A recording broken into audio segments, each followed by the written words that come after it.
Dios les bendiga y les guarde, amados hermanos, iglesias todos. Hoy se cumple esta palabra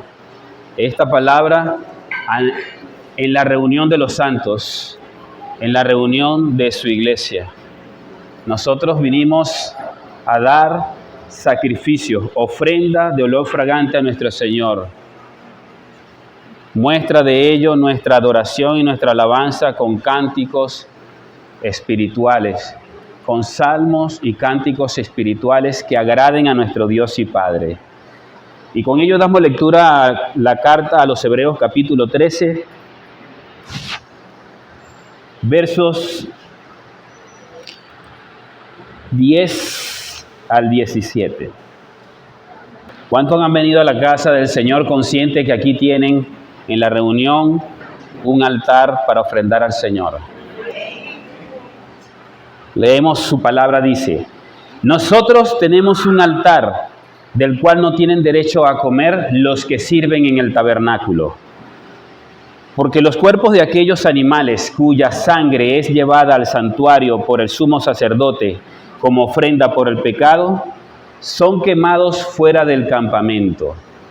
Por lo cual también Jesús, para santificar al pueblo mediante su propia sangre, padeció fuera de la puerta. Verso 13. Así pues, salgamos a su encuentro fuera del campamento, llevando su oprobio, porque no tenemos aquí una ciudad permanente, sino que buscamos la que está por venir.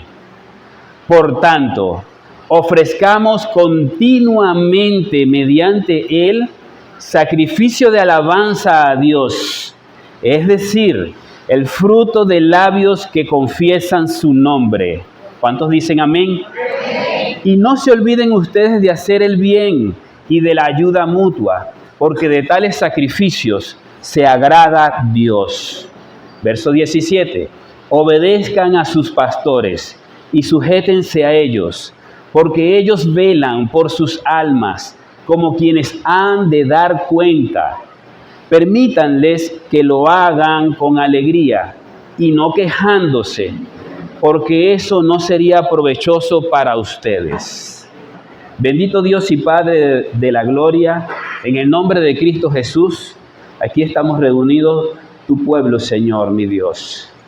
Y cuánto anhelamos, mi Dios, siga usted en su presencia magnánime, preciosa, agradable a nosotros, Señor, hablando a nuestras vidas. Que esta palabra, Señor, sea escrita en nuestros corazones, produciendo el fruto bueno y apacible, de forma práctica, que testifique de tu gloria y de tus grandes bondades en Cristo Jesús. ¿Cuántos dicen amén? Amén. Amén. Yo también digo amén, porque esta carta, como en días pasados, hablábamos, y es bueno refrescar en la enseñanza las cosas que hemos aprendido, y decíamos que esta carta es una carta que tiene una línea muy importante en cuanto en saber amonestar, en saber advertir y en saber exhortar nuestras vidas. Es muy necesario que nosotros seamos amonestados, porque ello trae para nuestras vidas correctivos, correcciones a nuestras actitudes. Necesitamos ser de continuo corregidos, y aun cuando hemos cometido errores, efectivamente es así. Pero también es una carta que ha estado llena de serias advertencias, y decíamos que ellos nos sirven para prevenir nuestras acciones, incluso alimentar nuestros pensamientos de estas grandes verdades que el Señor nos muestra. Prevenir y vivir una vida santa conforme Él la ha estimado, conforme Él la ha planteado.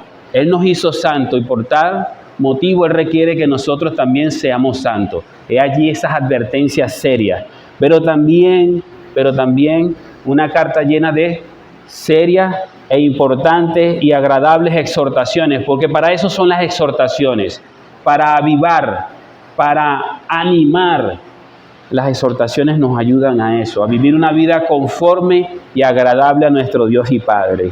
Y decíamos también que estos 3 últimos capítulos estábamos viendo algo muy importante que es producto o la esencia de esta carta. La carta muestra la gracia de nuestro Dios. Al Señor mostrarnos a nuestro Jesucristo, está mostrando su favor para con nosotros. Y he allí nuestra vida de fe, de esperanza y amor.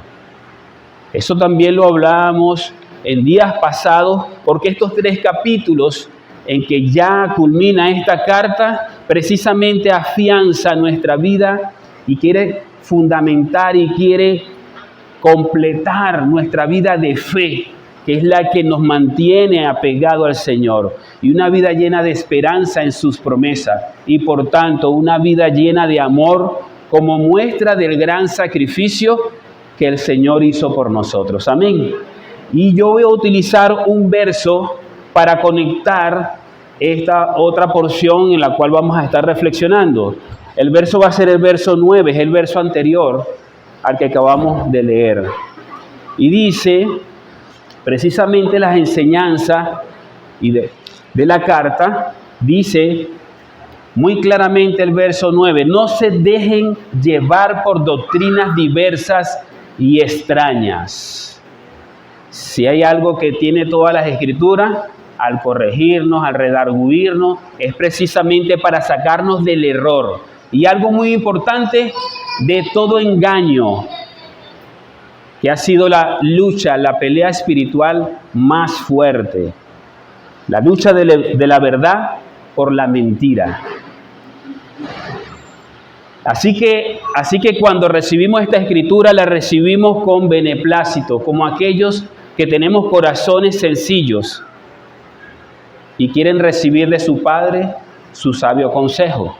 Así lo dice la Escritura, que Dios hace sabio a aquellos hijos suyos que son de corazones sencillos, porque han venido dispuestos a escucharle, a escuchar su voz. Y es el Padre que nos ha hablado durante toda esta carta y nosotros nos seguimos regocijando. Y dice más adelante, fíjense, así que cuando trae todas las Escrituras, son buenas y nuevas noticias para nosotros. Buenas y nuevas, grandes noticias, que son las que vino a traer nuestro Señor Jesucristo. Y esas son las que se deben predicar, y esas son las que se deben seguir aquí en el púlpito, en cada ámbito de nuestra enseñanza. No como aquellos aquellos olores extraños de enseñanza o de doctrinas diversas, de personas que de pronto quieren traer algo nuevo, como algo fantástico o algo que está separado de las Escrituras. Eso no sería el fin. Y por eso dice, no se dejen llevar por doctrinas diversas y extrañas. Muchas personas tienen eso por guía, pero no lo debemos escuchar. Inmediatamente nosotros, centrados con lo que el Señor ha estado escribiendo en nuestros corazones y lo hemos estado atesorando, estamos apercibidos de eso. Y dice después, porque es buena cosa para el corazón el ser fortalecido por la gracia. Y tenemos que ocuparnos de eso. Porque si hay algo que tiene esta carta, es que nosotros nos ocupemos de vivir por fe, ¿verdad?, por la cual hemos alcanzado esa salvación divina, y ha sido gracia de Dios. Esa es la plenitud de nuestro Dios mostrándose a nuestras vidas. Y vaya que no tengamos la gracia en poco, como aquellos como que, bueno, ya recibimos el favor de Dios y vamos a vivir una vida como que muy ligera. No, la gracia más bien nos conlleva a estar apercibidos de esas grandes amonestaciones, esas grandes advertencias y esas grandes exhortaciones que nuestro Dios y Padre, que nos ama, nos hace. Así que cuando hablamos de gracia, gozamos del favor inmenso de nuestro Dios, de ese amor derramado por nuestras vidas. Y vaya que así lo plasmó este capítulo, así comenzó, ¿verdad? Permanezca el amor fraternal. Eso habla de que debe permanecer ese amor infinito con que nuestro Dios y Padre nos amó y nos alcanzó. como fuente divina para que todo fluya en nuestras vidas, nuestras relaciones como hermanos. Principalmente también se hablaba de las relaciones entre un esposo y una esposa, las relaciones entre los hijos y sus padres y sus hermanos, nuestras relaciones también principalmente como la familia de fe. Esa es la que testifica de estas grandes verdades allá afuera en el mundo. El amor que se practica bajo todas estas virtudes que este capítulo nos está enseñando, dice que habla del amor y habla del testimonio de Cristo. Eso habla eficazmente. Y por eso es que en esta exhortación, y estoy usándolo como un conectivo, este verso,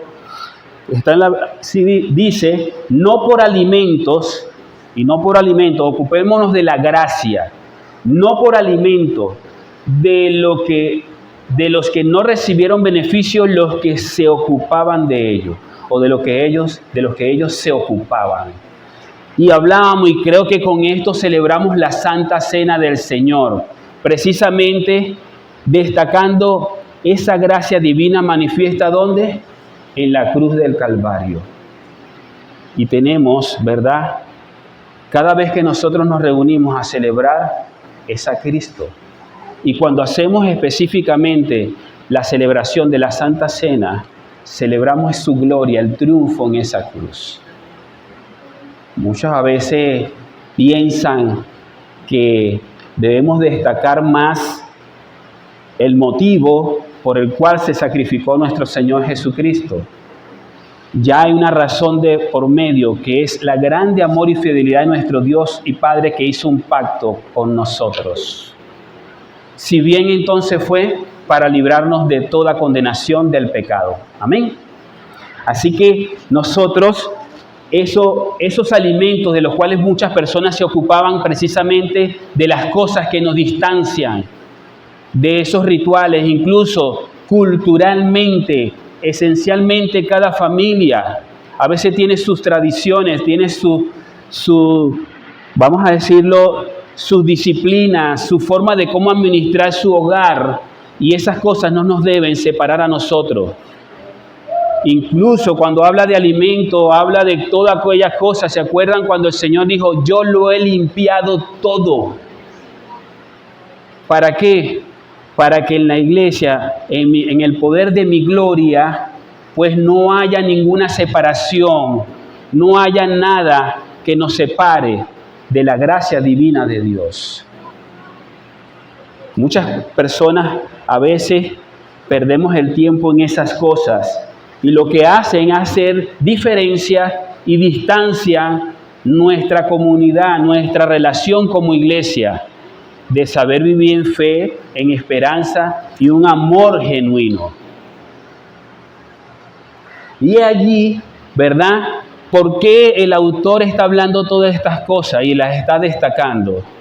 Porque él quiere hacer ver a esta comunidad del pueblo escogido de Dios, a los hebreos, estas grandes verdades, en la cual el Señor está presentando un plan eterno, no solamente a ellos como pueblo hebreo, sino un Dios manifestándose en gran fe, en amor y esperanza a toda la humanidad, a toda su creación.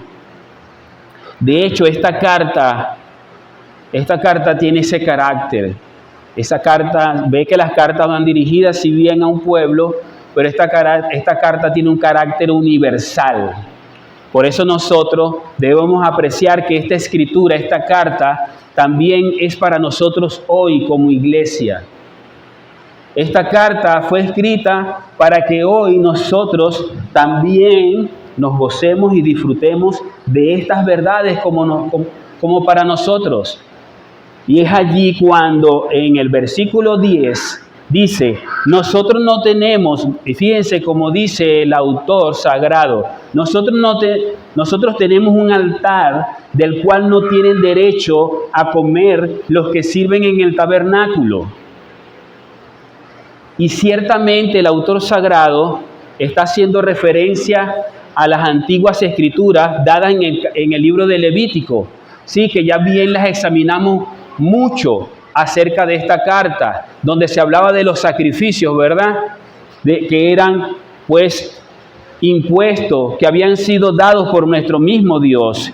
Y dice el verso 11, dice, porque los cuerpos de aquellos animales cuya sangre es llevada al santuario por el sumo sacerdote como ofrenda por el pecado, son quemados fuera del campamento. Está haciendo ver lo que una vez nosotros referíamos como que era la celebración del Yom Kippur. Exactamente, el autor está tratando, haciendo referencia a una celebración anual, el día de la expiación.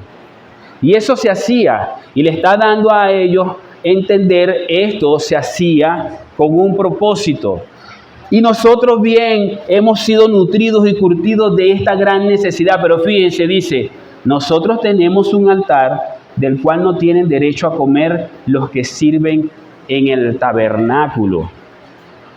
Y tú puedes suponer de primer momento la idea que se está separando o se está haciendo una distinción entre el antiguo pacto, porque sí está haciendo bien la referencia, y se pudiera estar haciendo una distinción acerca de lo nuevo, acerca del nuevo pacto, cuando dice nosotros tenemos un altar, pero también refiere acerca del sacrificio que se hacía. Pero déjame decirte que hay cosas que nosotros tenemos que entender, que es, el Señor nos ha dado a través del nuevo pacto una nueva posición como hijos y santos de Él. Su iglesia ha sido un plan divino y eterno para nuestro Dios. Así que lo que sucedió en el antiguo pacto es referencia, es referente a lo que habría de suceder de forma perfecta en el nuevo pacto. Y ese es el que nos ha alcanzado para que nosotros tengamos pleno conocimiento y ciencia de saber vivir.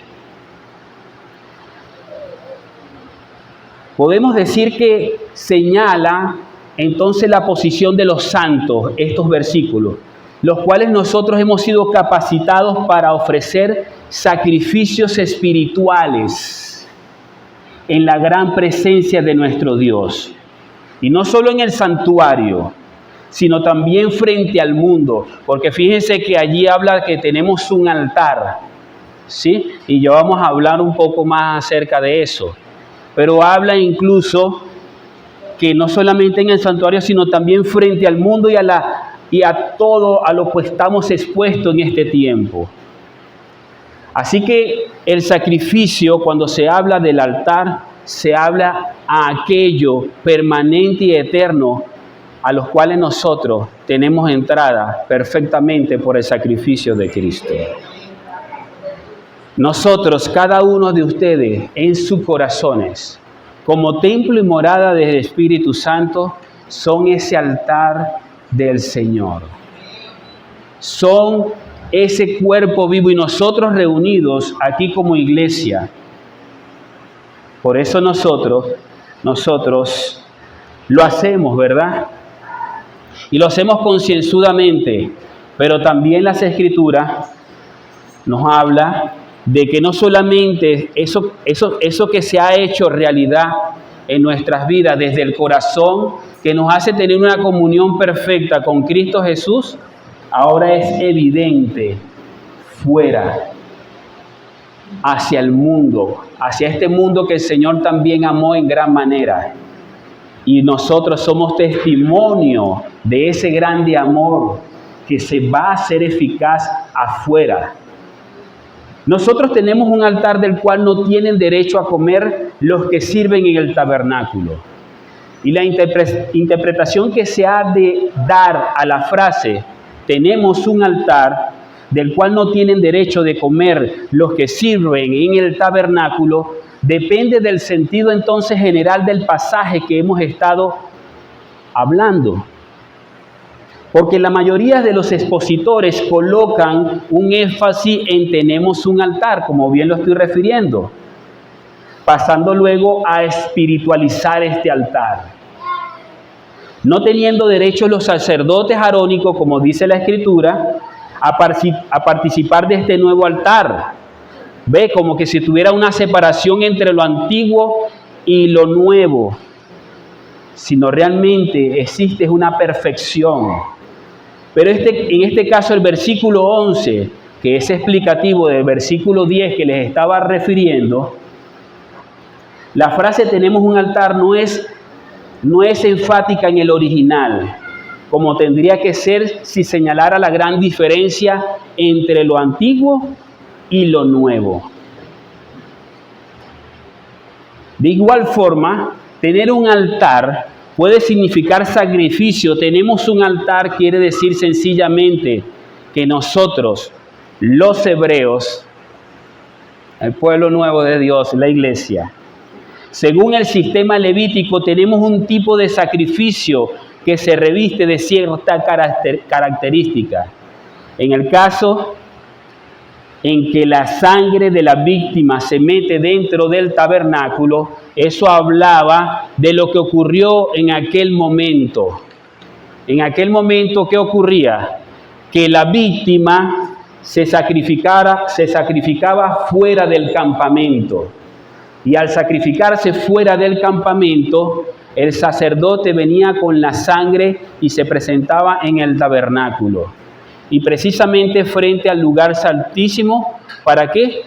Para ser introducida en el propiciatorio. Era rociada en la puerta y era introducida en el propiciatorio. Y eso es lo que nos está hablando precisamente el autor de Hebreo cuando cita estos dos versículos, 10 y 11. Tenemos un altar, ¿verdad? En el cual ofrecemos sacrificio, pero no tenemos derecho de comer ese pan. ¿Por qué? Porque en la antigüedad, cuando se ofrecía ese sacrificio, precisamente esa ofrenda, ese sacrificio se quedaba afuera y era quemado. Ninguno de los sacerdotes podía comer de ello. Y eso se cumplió en la persona de nuestro Señor Jesucristo. Nuestro Señor Jesucristo, y con eso, ¿verdad? Dice el verso 12, por lo cual también Jesús, para santificar al pueblo mediante su propia sangre, padeció fuera de la puerta. Allí se determinó una separación total de la verdad que Dios les había encomendado y aquella religión externa y estéril que había llegado a ser el judaísmo se había cumplido en la persona de nuestro Señor Jesucristo. Dios había hecho perfecto, ¿verdad?, el mandamiento de ofrecer holocausto, de ofrecer sacrificio, y eso tenía una razón por la expiación de nuestros pecados. Pero con la obra redentora de nuestro Señor Jesucristo, ¿qué ocurrió? Más que una expiación, ocurrió un hecho de justificación. Un hecho donde nosotros alcanzamos a obtener el perdón de los pecados de una vez y para siempre. La posición de nosotros los santos tiene que estar bien clara con eso. Porque muchas veces nos las pasamos muy agotados o como que muy en conflicto con nuestras debilidades y nuestros pecados. A veces sí, razonablemente tenemos una lucha de continua con el pecado, pero el pecado ya no tiene dominio sobre nuestras vidas.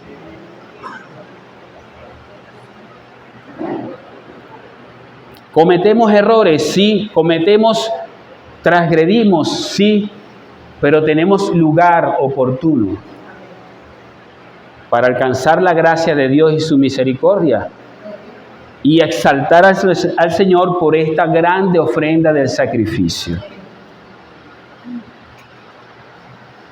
Así que nosotros los santos, al saber esto, tenemos una posición muy clara donde sabemos ¿qué significa entonces tener una santa comunión en ese altar privado con nuestro Señor y alcanzar su oportuno socorro? Pero también tenemos una clara conciencia de que estamos en este mundo donde estamos expuestos a debilidades, estamos expuestos a tantas cosas, pero nosotros tenemos que aprender a vivir y sobrellevar estas cosas que no nos van a hacer mella. Ya se ha explicado largamente que tenemos entradas para adorar como sacerdotes en el santuario. Porque la sangre del perfecto sacrificio habla a su favor por nosotros. Y como consecuencia lógica, han de situarse fuera del campamento del judaísmo, donde los príncipes del pueblo echaron al Señor. Y ahí es donde vamos a entender qué significa el siguiente verso, ¿verdad? Porque dice, ¿verdad? O dice, el Señor salió llevando su cruz y los santos han de salir llevando su vituperio. Nosotros hemos de seguir el ejemplo de nuestro Señor Jesucristo. Y debemos gloriarnos de tal privilegio en asociarnos como iglesia con el Señor. Ese Señor, nuestro Señor, el mismo que fue rechazado por toda la humanidad. El mismo que sufrió todos los vituperios, pero levantado por Dios a la diestra de su justicia en su trono. Algunos de los cristianos hebreos querían guardar un pie dentro del judaísmo, pero reciben esta poderosa exhortación sobre la base de la ilustración que sería bien entendida por ellos. Por eso el autor refiere estos dos versos. ¿Y sabe qué podían entender ellos? Verso 13 dice, así pues, salgamos a su encuentro fuera del campamento, llevando su oprobio. Y eso se cumplió tal cual en la persona de nuestro Señor Jesucristo. Y esa es la invitación que nosotros como iglesia recibimos. No son estas 4 paredes las que hablan por sí solas. Es tu vida y la mía. ¿Y tú sabes cuál es la invitación que nos hace el Señor a través de su iglesia? ¿Por qué habla su Espíritu Santo a la iglesia y cuál es el poder de su iglesia? De salir fuera del campamento, a estar fuera de un sistema meramente religioso, a estar fuera de solamente a estar resguardado en la ciudad, porque eso es lo que habla. El Señor padeció fuera de Jerusalén y habla precisamente doctrinalmente a los judíos como aquellos que estaban adaptados a un sistema religioso y muy cómodo.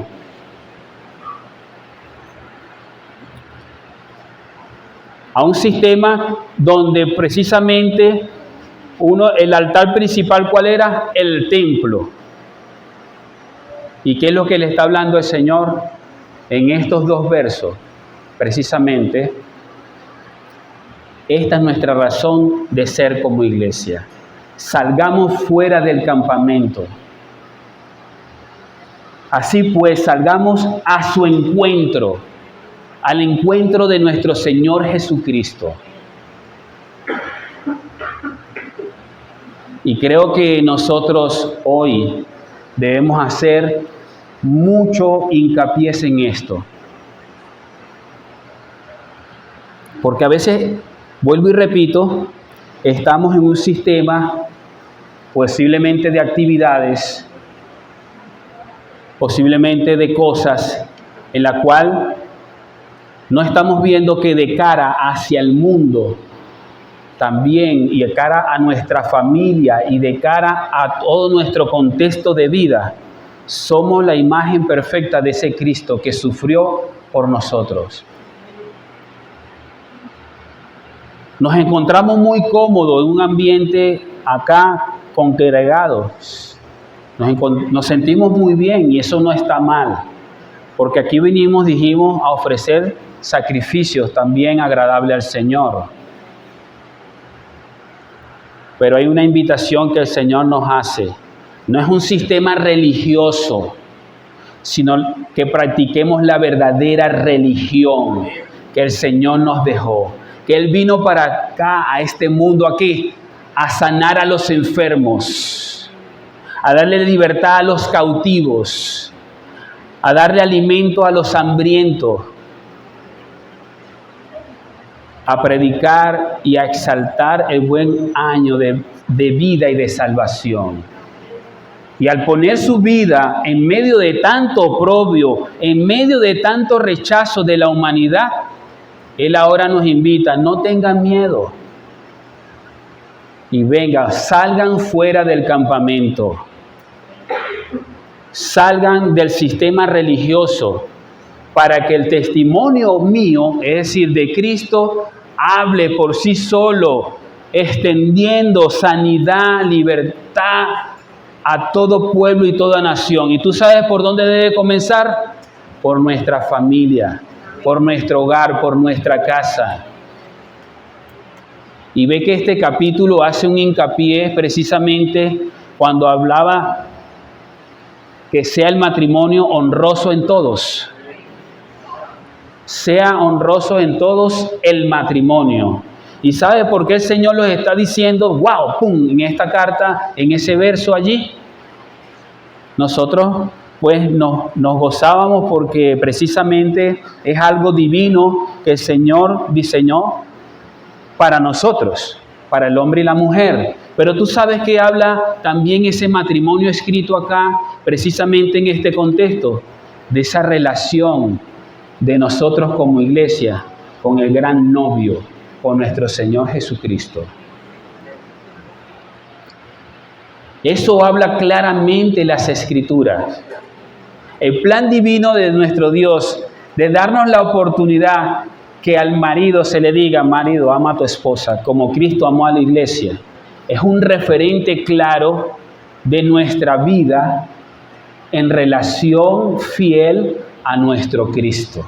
Nosotros la novia, casados con nuestro novio, nuestro Señor Jesucristo.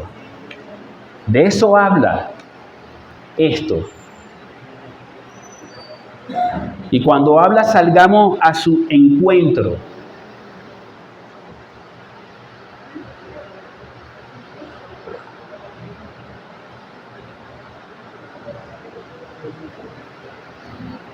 El Señor dice, muestren ahora su fidelidad hacia mí. Muestren su fidelidad a este mundo en decadencia. ¿Eres capaz de dejar todas las cosas para seguirme a mí? ¿Eres capaz de sacrificar cosas que incluso nos hablaba esta escritura de dejar y de lastrarte de tantas cosas que te hacen peso y salir al encuentro de nuestro Señor Jesús?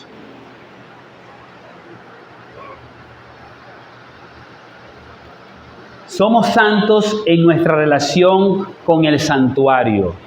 Eso está claro. Porque hemos tenido una entrada y tenemos libertad de una plena comunión con nuestro Señor Jesucristo. Pero en cuanto al mundo, con todos sus sistemas civiles y religiosos, allí donde excluyeron también a Cristo, nuestro Dios, nosotros hemos de buscar un lugar permanente donde se muestre Cristo gloriosamente. Porque si no, nuestra vida no tiene ningún sentido. Ustedes se acuerdan cómo el Señor dijo en sus oraciones, Padre, te pido que no los saques de este mundo. Y el Señor estaba orando por nosotros y estaba diciéndole también, Señor, yo te he glorificado. Nosotros también tenemos que glorificar a nuestro Señor Jesucristo. Hemos de cumplir con nuestros deberes según la vocación que tengamos en la vida.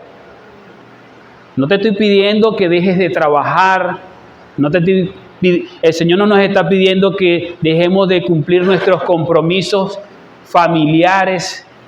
El Señor no nos está pidiendo nada de eso. Al contrario, el Señor nos está diciendo: muestren la eficacia de ser mis hijos en todos los ámbitos donde ustedes se encuentran, testificando por Cristo donde Él nos ha colocado. Pero en manera alguna hemos de aceptar esos yugos de compromisos de los cuales estoy hablando.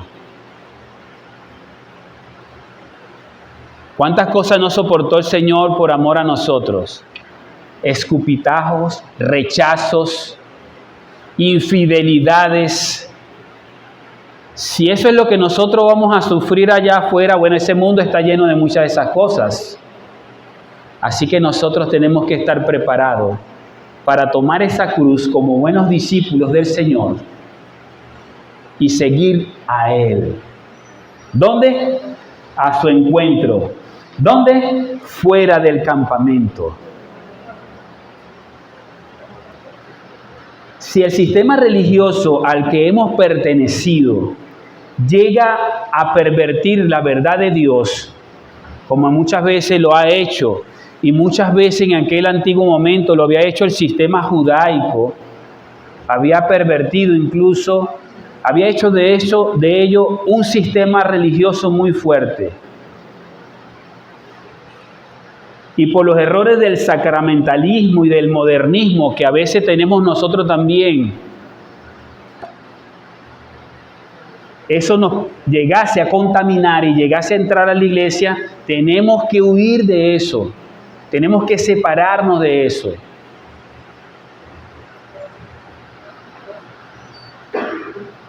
Salgamos a Él fuera del campamento llevando su vituperio. Nuestra honra y nuestro bien consisten en colocarnos al lado del bendito Hijo de Dios, con un desprecio absoluto de todo aquello que le desprecia a Él. Y nosotros todavía tenemos cosas en nuestra humanidad que rechaza a Cristo. Por ahí hay una hermana que compuso un cántico de alabanza a nuestro Señor Jesucristo y dice más o menos la letra, mi hermana Vanessa, que si ella estuviera allí en ese lugar de oprobio, ella fuese hecho lo mismo. ¿Ustedes han escuchado ese cántico que ella compuso? Ah, ¿no lo compuso usted? Ah, lo canta. Lo canta. Y cuando yo leí esta escritura, habla de ello. Nosotros, en cierta manera, por nuestro sistema religioso, hemos hecho esas cosas. Y la palabra hoy nos está diciendo más bien, salgamos a su encuentro y llevemos su oprobio, como Él valientemente lo llevó, amando un mundo tan en decadencia. Y dice el verso 14, porque no tenemos aquí, fíjense, hay una razón que nos conecta entonces, como lo estoy hablando. Hay una parte, ¿verdad?, donde el Señor ha hecho grandes cosas en nuestros corazones, en la cual tenemos una intimidad gloriosa para entrar permanentemente en su altar y hallar el oportuno socorro y tener una comunión perfecta con Él. Pero eso se manifiesta de forma externa con nuestras vidas. Esas testifican de Él. Y eso habla también que debemos aprender a despegarnos de las cosas de este mundo pasajero. Hay una razón gloriosa que Cristo va a venir por nosotros, ahora a nuestro encuentro, a su iglesia, por su novia. ¿Y sabe qué nos está enseñando esta carta en este contexto? ¿Se acuerda ya cuando el Señor nos hablaba que aprendiéramos a correr esta carrera? Y que tuviéramos por delante a quién, y que aprendiéramos de quién, de nuestro Cristo, el cual puso delante de Él, ¿qué? El plan divino de Dios, y no tuvo, ¿verdad?, ninguna cosa a que aferrarse a este mundo, ni en lo material, ni siquiera a su propio reino, sino se despojó de todo para entregarse totalmente. ¿Y tú sabes por qué? Porque él tenía claro la meta. Él tenía bien claro la meta. Y por eso es que nos dice, pongan su mirada, puesta nuestra mirada en Jesús, el autor y consumador de nuestra fe. Esta carta nos habló en los capítulos anteriores, 10 y 11 y 12 específicamente, para que aprendiéramos a vivir conforme a Cristo, el cual también lo hizo por nosotros. La frase final de este versículo 14 dice, enlaza las lecciones levíticas, que las cuales estamos hablando. El que se sitúa al lado de la cruz de Cristo, nosotros que estamos siendo invitados a hacerlo fuera del campamento, es el mismo Hijo de Dios que vive por fe. Cuando nosotros vivimos conforme a los pasos y a las huellas de Cristo, el cual fue a la cruz, ese es el mensaje que nos dio nuestro autor y consumador de la fe. La cruz como aquellos que fuimos también juntamente crucificados con nuestro Cristo, que nos invita a morir a todas las cosas que nos contaminan de este mundo. Nos ayudan a comprender también que podemos hallar esa ciudad que nos espera y desprendernos de este mundo. Y dice más adelante el verso 15, por tanto, ofrezcamos continuamente mediante él sacrificio de alabanza a Dios, es decir, el fruto del labio que confiesan su nombre. ¿Y cuántos vinieron a hacer eso hoy? Por tanto, ofrezcamos continuamente mediante él. Nuestra vida al lado de Cristo, cuando salimos a su encuentro, aún con todo lo contaminado y con todo, vamos a decir, con todas las adversidades que tiene este mundo, podemos vivirla llena de gozo y de paz del Señor. El Señor Jesús, aún sufriendo todos los oprobios a los cuales nos invita a hacerlo, ¿cómo lo vivió? Lleno de mucho gozo y de mucho contentamiento por lo que estaba haciendo. Y ese sacrificio de alabanza a su nombre. Esos son los sacrificios que mediante él nosotros podemos hacer.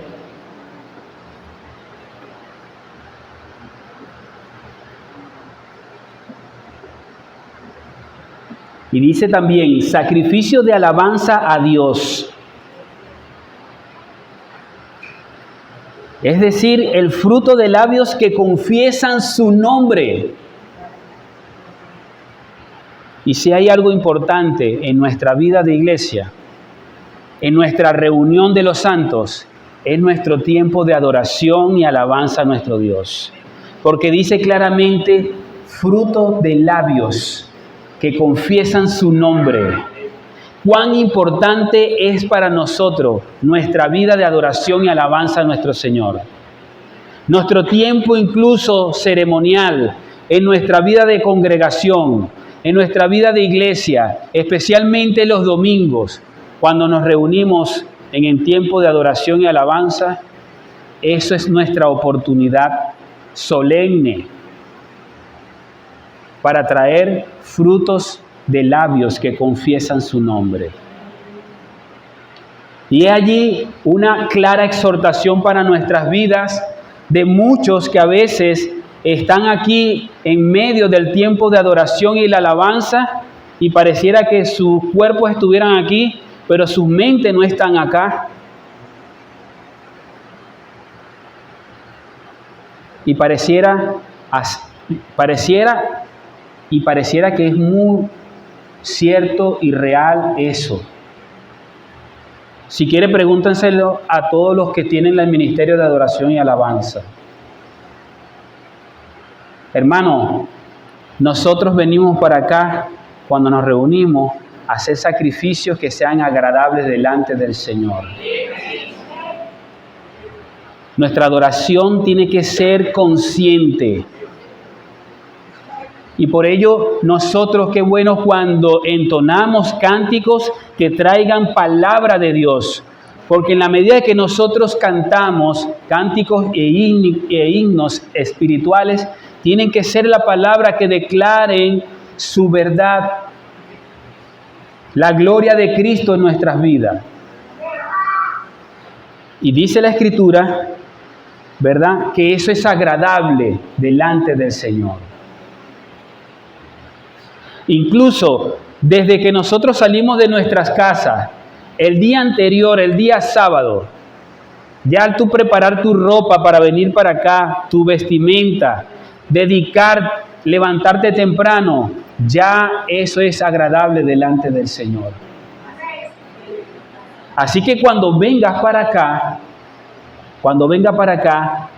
hazlo y busca y anhela que sea esa adoración en espíritu y en verdad que agrade a Dios. Porque de tales adoradores se agrada a Dios y tales adoradores busca el Señor. Aquellos que le adoren no solamente con las palmas y el cuerpo y el labio, sino aquellos que le adoren en espíritu y en verdad. Una clara exhortación de nuestra vida como iglesia. Y eso somos llamados nosotros, porque hemos sido, cuando hablaba al principio, que nosotros tenemos que saber cuál es nuestra posición y nuestra situación en el cuerpo de Cristo. Bueno, hemos entendido que somos ¿quién? Su pueblo adquirido por Dios. Y el Señor que ha declarado en su Escritura, real sacerdocio, linaje escogido, real sacerdocio, pueblo adquirido por Dios. Aquel que nos sacó de las mismas tinieblas a su luz admirable. ¿Y sabe para qué lo hizo? Para gloria y honra de su nombre. Somos llamados a aquellos sacerdotes de Dios. Ya vas entendiendo por qué somos aquellos, ¿verdad?, que podemos entrar en ese altar y de los cuales no tenemos derecho de comer, ¿verdad? ¿Por qué? Porque ya esa ofrenda fue presentada. ¿Qué nos invita el Señor? Que salgamos a su encuentro. La única que tenemos, y por eso es la declaración incluso de la Santa Cena, al celebrar al Señor por estos motivos, nos hace más entendido.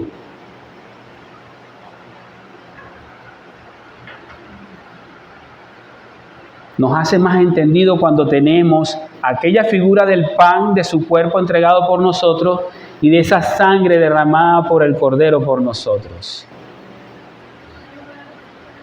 Ese pan y esa sangre, ese cuerpo y esa sangre derramada es la que nos da la libertad para tener una comunión interna y fuera del campamento a su encuentro, a sufrir el oprobio. Y esos son sacrificios agradables delante de nuestro Dios.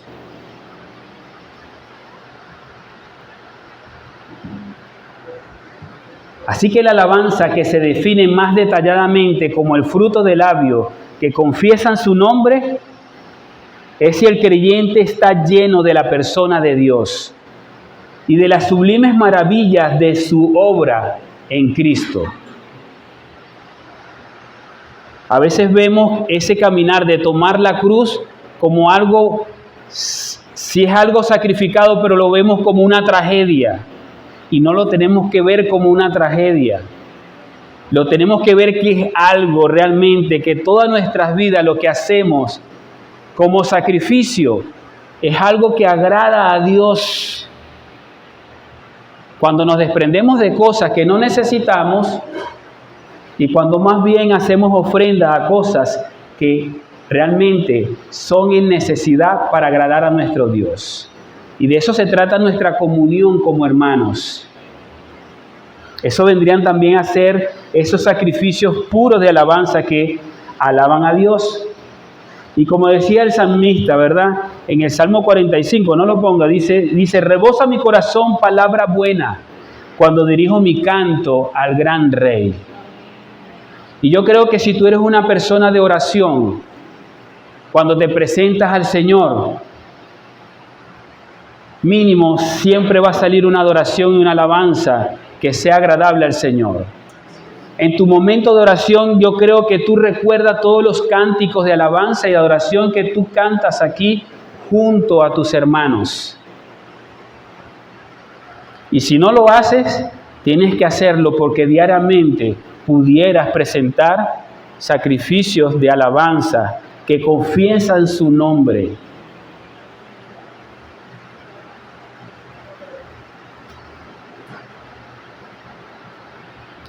No te estoy hablando que seas un gran cantante. Te estoy hablando que expreses cánticos que alaben, que adoren, que exalten el gran nombre que es por sobre todo nombre, al gran Rey y Señor Jesucristo. Y dice el verso 16 más adelante, conecta con esta idea y dice, y no se olviden ustedes de hacer el bien y de la ayuda mutua. Y dice otra vez, porque de tales sacrificios se agrada a Dios. No se olviden ustedes de hacer el bien. La beneficencia o el bien hacer. Y eso debe estar en el curso de nuestras vidas diariamente. A veces, ¿y nosotros qué está pasando? Que nos hemos estado eximiendo de hacer el bien a cuanto nos conseguimos por delante. ¿Por qué? Porque pareciera que el amor se está enfriando.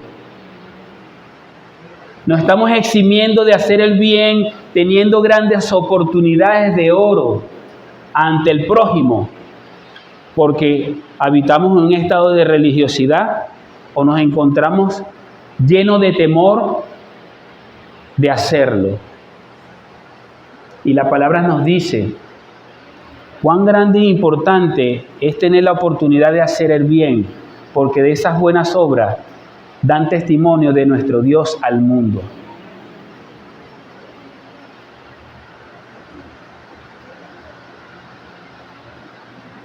Esas obras hablan de nuestra fe y de nuestra esperanza y de nuestro amor. Esa oportunidad que tenemos, incluso, dice la palabra, no solamente con los que están allá afuera en el mundo. ¿Dónde debe comenzar nuestra práctica de hacer el bien? Para con nosotros, nuestros hermanos. Especialmente, dice la palabra, especialmente a los de la familia de la fe. Y por eso es que el Señor nos manda a tener una comunión. La palabra se traduce, ustedes han escuchado koinonía, ¿verdad? Eso significa tener una relación íntima, una relación, una comunidad,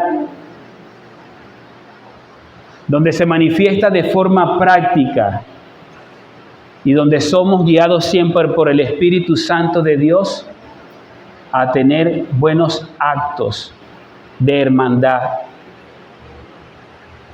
de amistad, de que somos realmente una gran familia. Tenemos una relación de hermano y de iglesia muy importante y que nos podemos gozar y disfrutar en ella. Ustedes comenzaron a estudiar el primer capítulo del programa hoy, ¿verdad? Cuán importante e interesante es la razón de ser de la iglesia, el cuerpo de Cristo. Si vieron la parte tan importante, porque Dios allí muestra el poder y su gloria no solamente a este mundo. Si vieron esa parte, sino solamente a quién, sino también Dios demuestra la plenitud de su sabiduría a todo el universo. Nuestra comunión, de fe, de esperanza y amor, habla por sí solo del testimonio de la gloria de nuestro Cristo, hermano.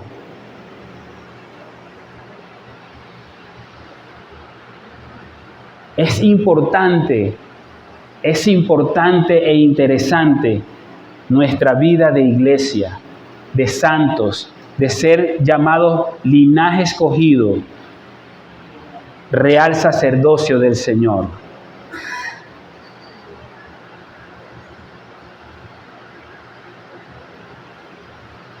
Fíjense que en esta misma carta se va a tratar algo muy importante, porque bien conocemos incluso lo que hace este pueblo al ver la oportunidad de oro que le hablaba de tener una atención para con nuestros hermanos. ¿Y cómo se hace? Al ver la necesidad de cada uno de nosotros, de atender a sus necesidades. ¿Y sabe qué carta una de las cartas que les quiero referir es Gálatas 6? Gálatas capítulo 6, le voy a referir 3 versos. Dice Gálatas 6, capítulo 6, verso 6, dice así: y al que se le enseña la palabra, que somos nosotros, que comparta toda cosa buena con el que le enseña. Eso es una invitación, porque somos invitados a no olvidarnos de hacer el bien y de la ayuda mutua, porque de tales sacrificios se agrada a Dios. Así que una razón por la cual nosotros podemos hacer bien y de compartir es esta exhortación que nos hace la carta a los Gálatas. Dice el verso 9 en el capítulo mismo 6. Dice, no nos cansemos ¿de qué?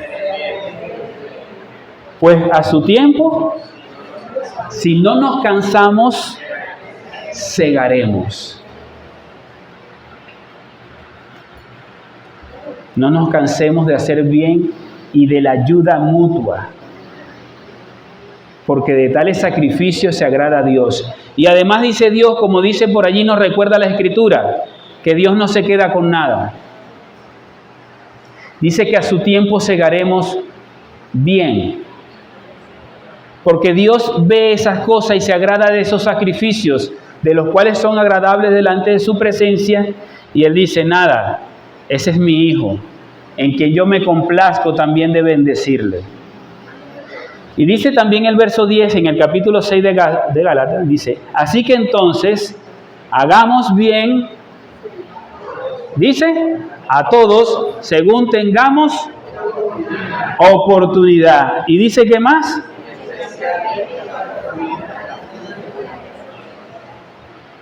Lo está refrendando la palabra.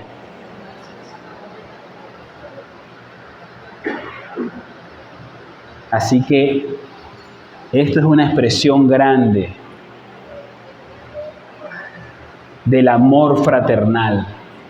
Esto es una grande expresión que el Señor nos da, una grande exhortación donde nos dice, permanezca el amor fraternal.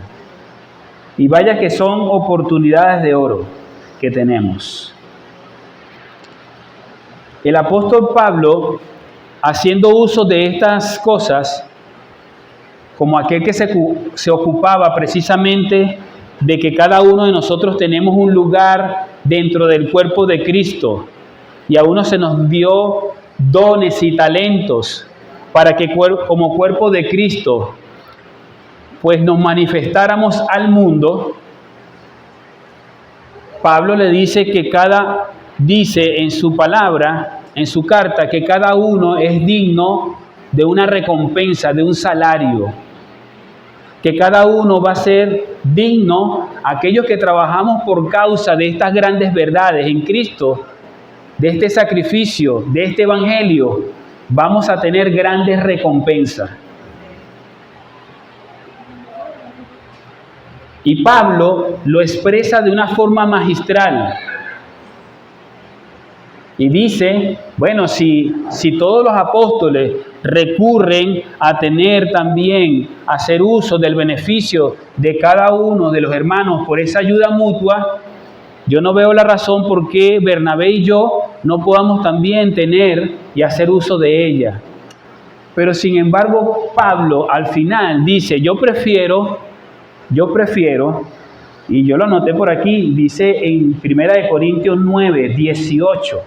1 Corintios 9, 18. 1 Corintios 9, 18 dice, Pablo se hace esta pregunta, ¿cuál es entonces mi recompensa? Y dice que al predicar el Evangelio pueda ofrecerlo gratuitamente sin hacer pleno uso de mi derecho como predicador del Evangelio. Tenemos la actitud de un sacerdote, de un santo hijo de Dios que reconoce ser redimido y dice, yo prefiero dar, porque mejor es dar que recibir. Aunque recibir no le es malo, porque él estaba haciendo una exhortación que estamos llamados a todos ser esos dadores alegres. Y que todos tenemos contentamiento, incluso más cuando tenemos necesidades que ser suplidas. Sin embargo, Pablo expresa allí, mejor me es dar, hacer el bien, de la ayuda mutua. ¿Y qué estaba haciendo Pablo? Diciendo, yo ocupo mi lugar en la iglesia, yo ocupo mi lugar fuera del campamento, donde mi Cristo me llevó, me mandó a sufrir todo el oprobio. Esa es la invitación que nos está haciendo esta carta, este capítulo de forma práctica. De nuevo, este servicio se eleva al rango de un culto para nosotros los creyentes como sacerdote, de presentar una ofrenda a Dios por medio de ¿quién? De nuestro gran sumo sacerdote. Y cabe hacerte una pregunta ahorita, iglesia. Si eres sacerdote o creyente verdadero de Cristo, ¿cuáles son las ofrendas que colocas sobre el altar para el agrado de tu Dios? Esa pregunta es para todos, para mí también. ¿Cuáles son las ofrendas que estamos presentando y colocando frente de su altar? Porque tenemos un altar divino, acuérdense, único, privado, único aquí también cuando estamos, pero también un sitio, un lugar donde salimos a su encuentro, a dar evidencia de ese altar donde Él nos llamó y nos exaltó, donde estamos sentados en lugares celestiales con Él, porque el mismo gran sumo sacerdote nos dio libertad y entrada para estar en comunión plenamente con Él. ¿Y eso sabes hasta cuándo? Hasta su gloriosa venida.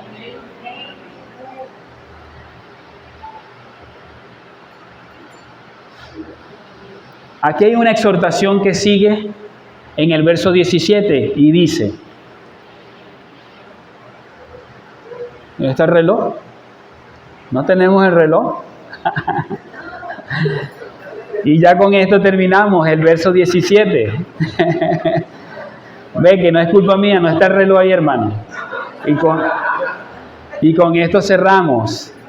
Hay una clara exhortación y dice, obedezcan a sus pastores y sujétense a ellos, porque ellos velan por sus almas, como quienes han de dar cuenta. Permítanles que lo hagan con alegría y no quejándose, porque eso no sería provechoso para ninguno de ustedes. Podemos colocar esta exhortación a la obediencia a un lado de los sacrificios que tenemos que hacer. Tenemos que ser obedientes a esto. Esto no lo estoy diciendo yo. Eso es un sacrificio que va a ser agradable delante de Dios de parte de ustedes. Sujétense a sus pastores, obedézcanle. A veces en la iglesia se despierta un espíritu anárquico Cada quien quiere empezar a hacer lo que le parezca, como lo vea y como él piense o interprete. Y realmente sabe que nosotros lo tenemos que hacer porque tenemos un deber de continuo hacerlo. ¿Sabes por qué? Porque mañana vamos a rendir cuenta delante del Señor si no lo hacemos bien. Y nosotros somos aquellos que velamos, incluso principalmente desde el ámbito espiritual, por cada una de las ovejas quienes son y quienes somos de quién, del gran pastor.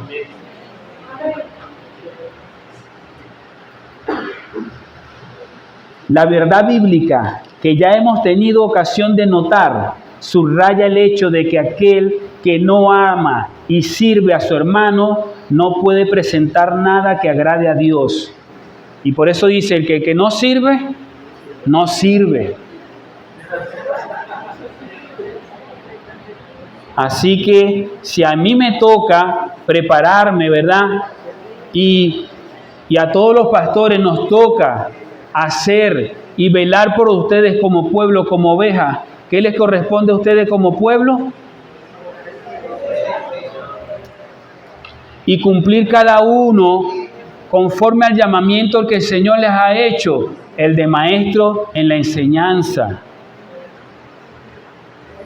El que exhorta, el que corrige, hay líderes que lo hagan. El que tenga que predicar, el que tenga que evangelizar, y todos nosotros tenemos un lugar especial, tenemos una posición como cuerpo de iglesia que tenemos que cumplir.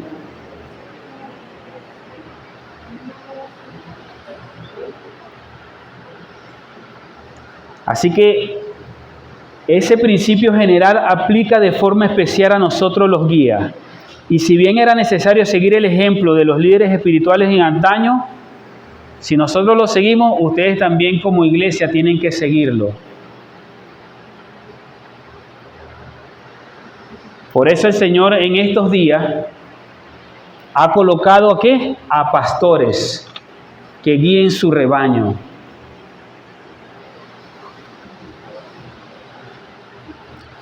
Y sabemos que todos somos iguales delante del Señor.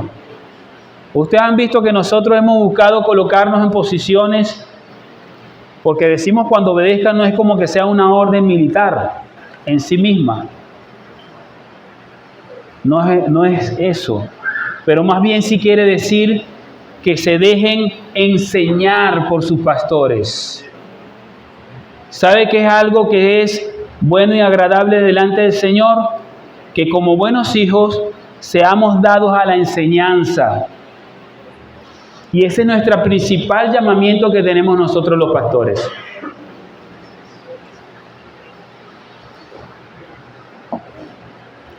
El principal función de un pastor es mantener alimentado a su rebaño. ¿Y sabe qué significa ese alimento? Una enseñanza pura, una doctrina sana. Y para eso también se requiere ovejas que sean enseñables, que reciban con gratitud la enseñanza que ese pastor, guiado por el Espíritu Santo, da a su pueblo. Igualmente sujetados, indica, ¿verdad?, que todos vamos en una misma dirección. Sujetados, tomados de la mano de nuestro Cristo. Nosotros los pastores tenemos que estar sujetos a su Espíritu Santo. Y conforme así estamos sujetos a ese gran mandamiento que nos da su palabra, así el pueblo tiene que estar sujeto en esa misma dirección, remando en el mismo sentido. Esas son las ovejas que se sujetan y que obedecen. Y cosa buena y provechosa es para toda la iglesia que así sea. Así lo está declarando la Escritura. Indica también la actitud que accede fácilmente a estar todos en comunión en un mismo espíritu. Cuando decimos que obedezcamos y que nos sujetemos, quiere decir que vamos a caminar en un mismo espíritu, en un mismo sentido, en una misma dirección, conforme puestas nuestras miradas en Cristo. Dice en la primera carta a los Tesalonicenses, capítulo 5, versos 12 y 13, dice: pero le rogamos, hermanos, que reconozcamos a los que con diligencia trabajan entre ustedes. ¿Y qué? Y los dirigen en el Señor y los instruyen. Y que los tengan, verso 13, y que los tengan por causa de su trabajo. Y después, ¿qué dice? Vivan en paz los unos con los otros. Esa es una iglesia sana. Esto es una iglesia, una comunidad de fe, de esperanza en su amor a Cristo, que es invitada de continuo a hacer sacrificios agradables delante del Señor. Y que nosotros hoy hemos sido exhortados a que, ¿cómo son esos sacrificios? Frutos de labios, que alaben al Señor, que vengan del corazón puro y transformado por nuestro Dios y Padre, declarando esa palabra constantemente. Eso es agradable delante del Señor, porque eso exalta su nombre y eso nos hace vivir una vida de oración alineada, conforme y agradable a la voluntad de nuestro Señor. ¿Y cuál ha sido una de las también cosas que nos exhorta esta carta esta mañana? Que salgamos fuera, al encuentro de nuestro Señor, fuera del campamento, del estado de religiosidad, del sistema religioso, incluso sistema mundano, que muchas veces quiere envolvernos y manchar nuestro camino de fe, de esperanza y de amor. Cuando entonces nos ponemos al lado de Cristo y tomamos esa cruz, somos esos buenos discípulos del Señor que damos testimonio de su grandeza. Y para eso estamos nosotros, estos pastores, a dar la guía correcta para que así caminemos tomados de la mano del Señor. Amén. Así que yo les invito, pónganse en pie, amada iglesia, para darle gracias al Señor por esta palabra que nos ha dado hoy.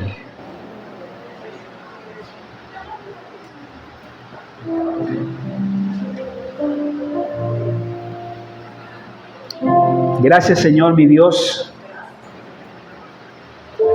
por esta tu palabra. Cuando la leemos, cuando la meditamos y también cuando nos toca exponerla, Señor, hemos sido exhortados de continuo en también tener corazones sencillos, humildes, que reciban este consejo, que reciban tu palabra, Señor. Gracias, Padre, por el llamado que haces a cada uno de nosotros como sus hijos. Somos su pueblo santo, Señor. Linaje escogido. Ese real sacerdocio, Señor, que testifica de ti en una comunión santa, única, con nuestro gran sumo sacerdote. Aquel que cumplió ese oficio tan perfectamente como gran sumo sacerdote y como el cordero que había de ser sacrificado fuera de la ciudad.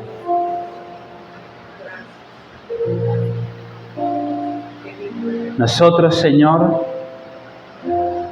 entendemos que esto ha sido un favor suyo, su gracia divina, muestra de su amor, Señor, para que nuestras vidas estén llenas de este testimonio real, único y verdadero de nuestro Cristo. El Cristo que se hace evidente en nuestras vidas, Señor.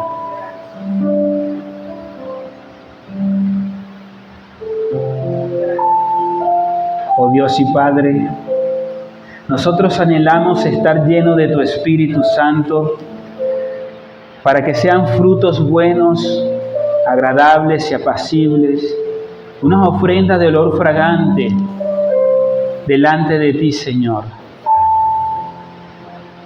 Cuando nuestros pensamientos, nuestras actitudes llenas de tu Santo Espíritu puedan dar muestra de ese gozo, en primer lugar de ese amor, de esa paz, de esa tu benignidad, Señor.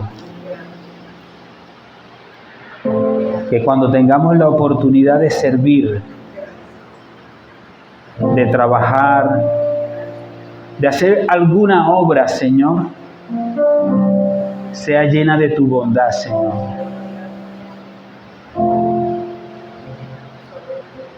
Sea llena de tu paciencia también, Señor. Que tengamos ese carácter que hable de ese fruto de tu Espíritu Santo, Señor. Salir a tu encuentro, Señor, es tal como usted lo hizo, en contra de la corriente de este mundo. Pero este mundo a quien también usted nos envió para ser esa luz que resplandece. Este mundo en el cual hemos sido llamados a ser sal de esta tierra.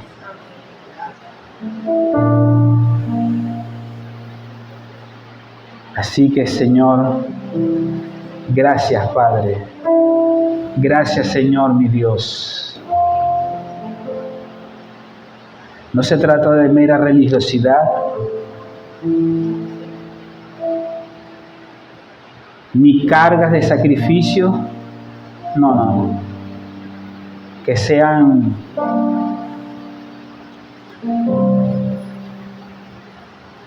cosas vanas. No. Queremos agradarte. Queremos agradarte conforme a esta palabra que nos has dado hoy, Señor. Gracias también por todos aquellos que nos permite enseñar, dar a conocer estas buenas. Todos como sus santos estamos en el deber de proclamar este evangelio, estas buenas noticias, Señor. En algún momento nos da lugar para ser esos guías espirituales para todos aquellos quienes necesitan conocer y tener muestra de este amor tuyo. Así que también por ello te damos gracias. Es un privilegio, Señor, servirte, salir a tu encuentro, Señor, mi Dios. Esa es nuestra verdadera carrera de fe, Padre, que hablan de ti, mi Cristo Jesús. Por eso, en medio de la congregación exaltaré tu nombre y también exaltaré las obras de justicia y de paz y de grande amor, ese grande amor que nos has tenido, Señor. Por eso, Padre, con el privilegio que me das también de este llamamiento de pastorear a este tu rebaño, Señor, ruego tu bendición, Padre, como aquella que nos enseñaste, Padre, para bendecir a este tu pueblo, Señor. Este es tu pueblo, tu comunidad cristiana Los Overos. Señor, bendice a cada uno de mis hermanos en Cristo Jesús. Haz resplandecer tu rostro sobre cada uno de ellos. Pon en cada uno de sus corazones estas verdades, Señor. Estas verdades nos llenan de la delicia, de la paz, de esa sabiduría, de esa paz que sobrepasa todo entendimiento, Señor. Y que nos hace caminar conforme a ti. Gracias, Señor. Gracias, Padre. Que así sea nuestra vida de fe, de esperanza y de amor en lo porvenir. Y especialmente en esta semana, Señor, en la cual te hemos pedido en medio del cántico y de la alabanza, renueva esta nuestra fe. Sostén nuestras vidas llenas de tu gracia y de tu favor, Señor. Que nuestras vidas permanezcan sostenidas por ti, Papá. Estamos tomados de tu mano, Señor. En Cristo Jesús, y todos decimos, amén. Amén. Gracias, Señor.